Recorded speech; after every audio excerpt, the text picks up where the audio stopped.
যে আজকে সুপ্রিম কোর্টের আপিল বিভাগে এটিএম আজহারুল ইসলাম সাহেবের রিভিউ মামলার শুনানি ছিল। আপনারা জানেন যে এই মামলায় দুটি পক্ষ, একটি হলো এটিএম আজহারুল ইসলাম বনাব চিফ প্রসিকিউটর অফিসের পক্ষ থেকে আমরা সেখানে এই মামলায় হিয়ারিংয়ে অংশগ্রহণ করেছি। পিটিশনারের পক্ষে এই মামলায় যেগুলো গ্রাউন্ড ছিল রিভিউ শুনানির ক্ষেত্রে, তার মূলত একটি গ্রাউন্ডই ছিল, সেটা হলো আব্দুল কাদের মোল্লা মামলার জাজমেন্টে অ্যাপিলেট ডিভিশন একটি ফাইন্ডিংস দিয়েছে।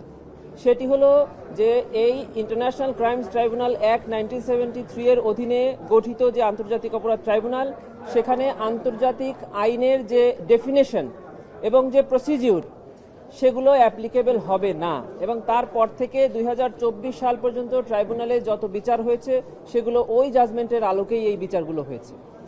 এই পয়েন্টে আমাদের প্রসিকিউশনের পক্ষ থেকে বক্তব্য ছিল এই যে আমরা পিটিশনারের এই বক্তব্যের সাথে সম্পূর্ণ একমত, কারণ এটি ইন্টারন্যাশনাল ক্রাইমস ট্রাইব্যুনাল, এখানে ইন্টারন্যাশনাল ক্রাইমসের ডেফিনেশন এবং প্রসিডিউর অ্যাপ্লিকেবল হওয়া উচিত। সেজন্য আমরা পিটিশনারের এই বক্তব্যের সাথে মোটেই দ্বিমত পোষণ করিনি, বরং একমত পোষণ করেছি।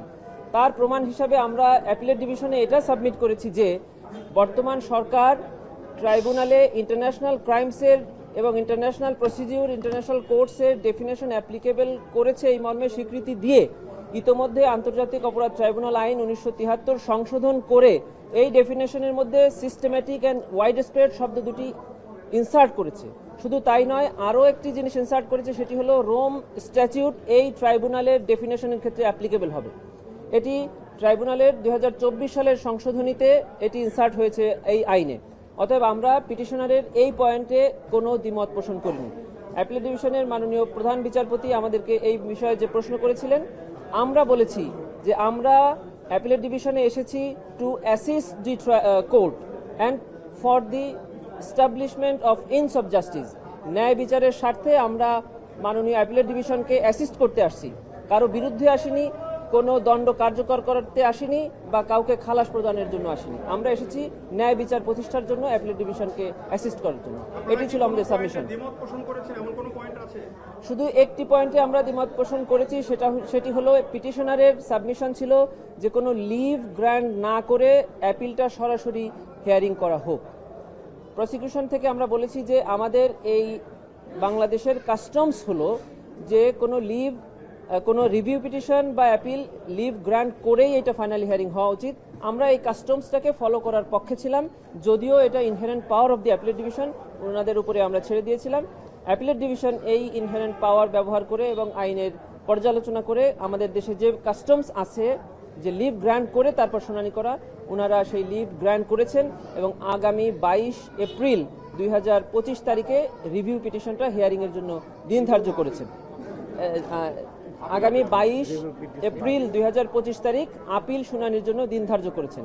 এর মধ্যে আরেকটি অর্ডার দিয়েছেন, আজকে থেকে উইদিন 2 উইকস পিটিশনার একটি কনসাইজ স্টেটমেন্ট জমা দিবে। কনসাইজ স্টেটমেন্ট জমা দেওয়ার নেক্সট 2 উইকসের মধ্যে চিফ প্রসিকিউটর অফিস থেকে তাদের কনসাইজ স্টেটমেন্ট জমা দেওয়ার জন্য অ্যাপিলেট ডিভিশন অর্ডার করেছে। এটি ছিল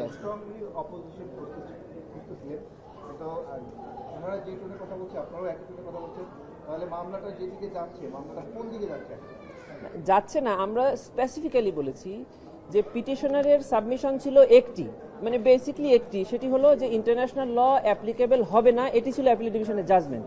ওনারা চায় যে ইন্টারন্যাশনাল ল অ্যাপ্লিকেবল হোক। আমরা বলেছি আমরাও তাই চাই, কারণ আমরা সেটা চেয়েছি, তার প্রমাণ হলো আমরা আইন সংশোধন করে অলরেডি ইন্টারন্যাশনাল ল অ্যাপ্লিকেবলের সেকশনগুলো ঢুকিয়ে দিয়েছে আইনের মধ্যে, সরকার সেটা করেছেন। অতএব আমরা পিটিশনারের সাবমিশনের এগেইনস্টে যাওয়ার আইনগত বা তথ্যগত কোনো সুযোগই নাই। আমাদের আইনে রিভিউ করার সিস্টেম নাই, এটা মোল্লাস জাজমেন্টে অ্যাপিলেট ডিভিশন এই অপশনসটা দিয়েছে, উইদিন 15 ডেজ এটা যে কোনো পিটিশনার রিভিউ করতে পারে, আইনে কোনো সুযোগ নেই এবং এটাই এখনো অ্যাপ্লিকেবল আছে।